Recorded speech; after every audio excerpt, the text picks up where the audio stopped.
which is around 21 feet. And then we first worked the area with the rotary plow. And so after we did that, then we measured out our beds. These are 30-inch raised beds.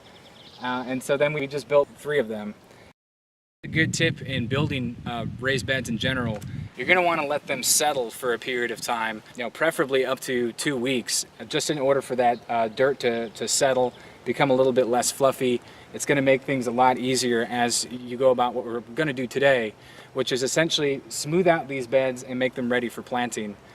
So we're going to use 2 tools to do that today, and they both give you relatively the same result, or at least that's what we're going to test.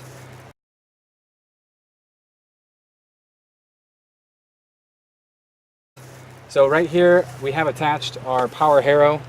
This is the tool that has vertical tines, and you should basically think of this as an egg beater, because it's going to stir the soil, and then the mesh roller in the back is going to gently compact it so that it firms up the soil. It's going to make things a lot easier as we take a seeder to it. This is a tool that will not invert the soil layers, and you can also get very precise shallow depth, which is what we're going to do today. This power harrow is actually one of the latest and greatest. It has a couple of different features from previous versions.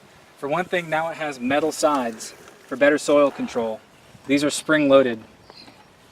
Another thing, that a nice improvement, is that the throat at the PTO connection point has been reduced.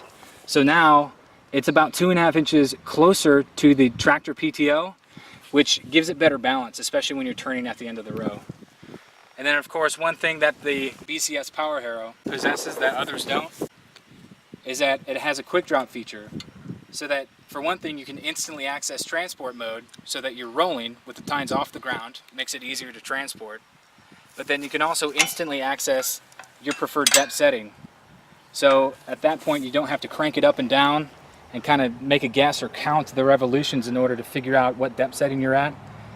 This way you can have uniform depth settings throughout all of your different beds. So before we use the power harrow, we're going to want to install the bumper weight kit, which adds about 25 pounds to the nose of the tractor. That helps counterbalance the heavy weight of the power harrow.